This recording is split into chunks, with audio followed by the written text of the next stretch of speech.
in the 2014 FIFA World Cup. Let's talk about the games to be played tomorrow. There will be attention shifting. Now we're going to be having a lot of big games coming up tomorrow. Before we do that, let's just talk about this team that you are seeing on your screen. It's the Australian team in training. They'll be playing Chile in a couple of hours, a couple of minutes from now, and their coach believes that the team has enough to get a result in that game. So let's sit back, listen to the coach of Australia, and then come back for more on Sports Tonight.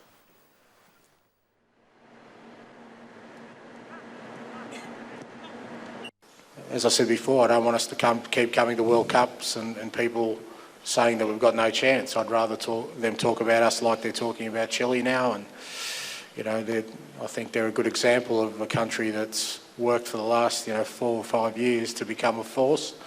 And that's our goal. And, we'll only do that if our football is progressive and our thinking is progressive, and making sure that, they have the space to do what they need to do. But from my perspective, I'll continue to keep telling them that they're ready. I really think they are ready. They've done the work. They've embraced everything we've tried to put to them, and I think if they believe in everything we've been working on, then they'll be fine. All right, so that's the coach of Australia, believing that his team will get a decent result in the game that's coming up later today against Chile. Let's just update you once again, gentlemen, update you with what is happening in that game between the defending champion Spain and the losing finalists the last time, the Netherlands. Let's tell you that after 60 minutes, it's still Spain 1, Netherlands 2. Just to confirm for you, the goal scorers again, Xavi Alonso from the penalty spot after Diego Costa was brought down in the box, put Spain ahead in the 27th minute. Robin Van Persie with a fantastic header at drill level in the 44th minute, and then Ian Robben in the second half in the 53rd minute has put the Dutch team ahead. So is this some kind of revenge for the loss to Spain in the final of the 2010 World Cup in South Africa? The Dutch team will really not want to talk about revenge this one, because that stage where they lost to Spain the last time was a lot bigger. That was the final match of the 2010 World Cup. This is just a group game. The Spaniards can still come back into it. As we said before, they lost their first game in 2010 and they came back to win that tournament. So there's still plenty more, really, around the games at the 2014 World Cup. But Yemi, let me come to you now. Let's take a look at the games to be played tomorrow. We'll be moving. Of course, we've seen games in Group A and Group B. Let's see what Group C and Group D will offer tomorrow in the build-up, of course, to the World Cup, and see what games we will be seeing tomorrow in the 2014 World Cup. Don't forget that the Super Eagles of Nigeria won't be playing until Monday, but then we have plenty of games lined up. Tomorrow, the second African team will be on duty. We're talking about the Elephants of Cote d'Ivoire. They are up against Japan.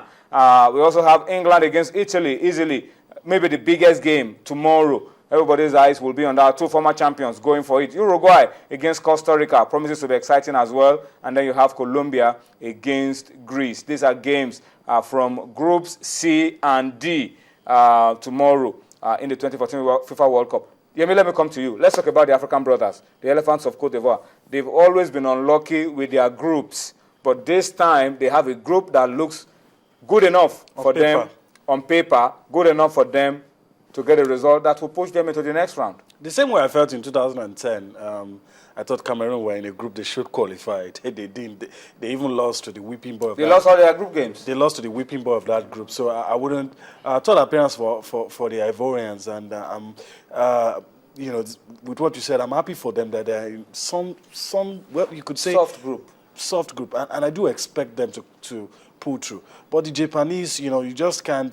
They have some decent players, Keisuke, Honda, Shinji Kagawa, and sprinkling of players. Some who play in Europe. The guy, the left back for Inter. So they have good players too. And the bane of African teams at the World Cup sometimes is because we try to use our physical nature and go into some of these games. The Asians are strong as well too. So they're full of energy. So they can run for 90 minutes plus. Why you use your physique, balance it with technique and skill, and ensure that you outwit your opponents. At this stage, finesse doesn't really matter, the results matter. I'll take results over finesse at this stage, especially in something as crucial as the first game. Now that Cameroon has lost, they will be leading the African charge at the World Cup. So if they win first victory for Africa, and you remember at some stage in 2010, it wasn't the Black Stars of Ghana anymore.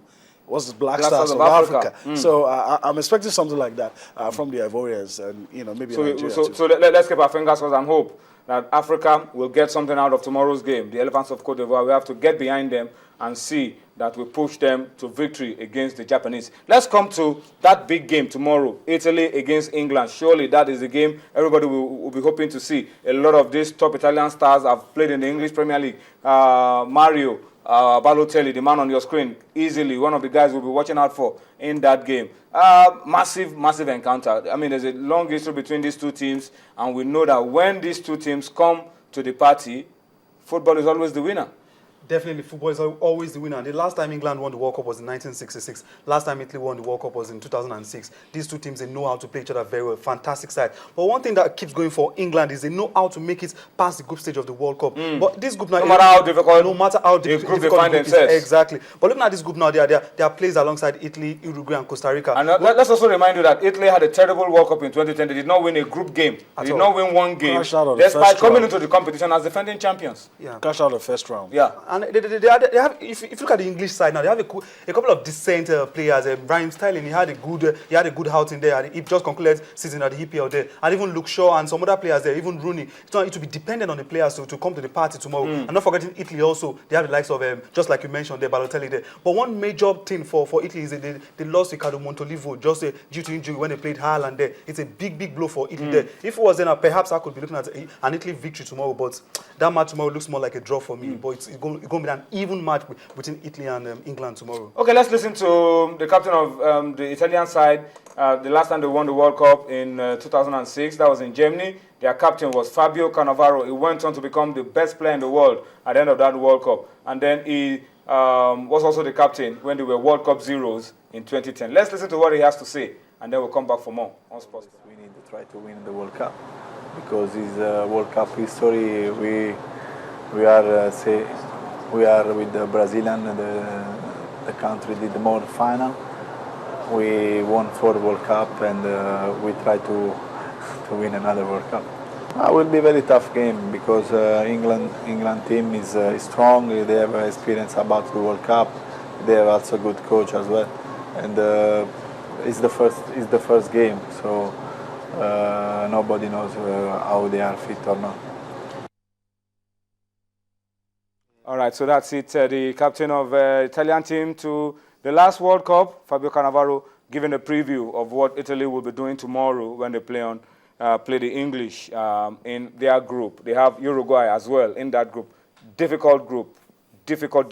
So surely one giant would have to fall in that group. But let's just update you, gentlemen. Saeed, I don't know. It's getting worse for the champions now. They're 3-1 down. Stefan De Vrij has gotten the third goal for the Dutch, and the goal came in the 64th minute. So from a goal down, the Dutch have turned this around. Is it the magic of Louis van Gaal that's working? I think so. It's becoming an alienation for Spain there. But you have to consider Louis van Gaal. He knows how to tinker teams very well. He starts from the slow. Gradually, his team gets to gather momentum, just like he did it there with 3 yellow cards in this game. 3 yellow cards in this game. All have gone to the Dutchmen.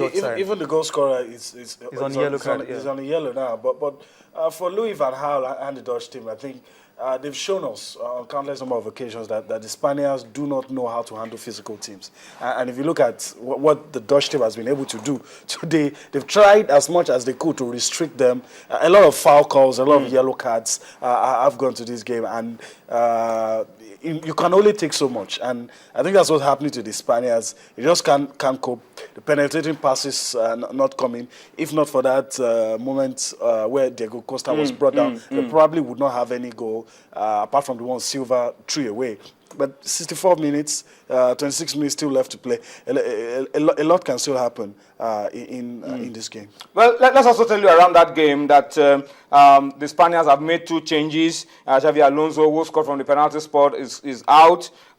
Diego Costa won the penalty, is also out. And in has gone Pedro Rodriguez and Fernando Torres. So it really shows that the Spaniards are really pushing forward now to try to get something out of the game, salvage the game if possible, and get something out of it. And for the Dutch, Jorginho Wijnaldum has gone in, and Jonathan de Guzman has gone out. He's also on a yellow. He has gone out, and they've made those changes. So it's really panning out in a very difficult way for the defending champions, but never say never. There's still plenty of time for something to happen in that game. But so far, it's the Dutch looking sweet.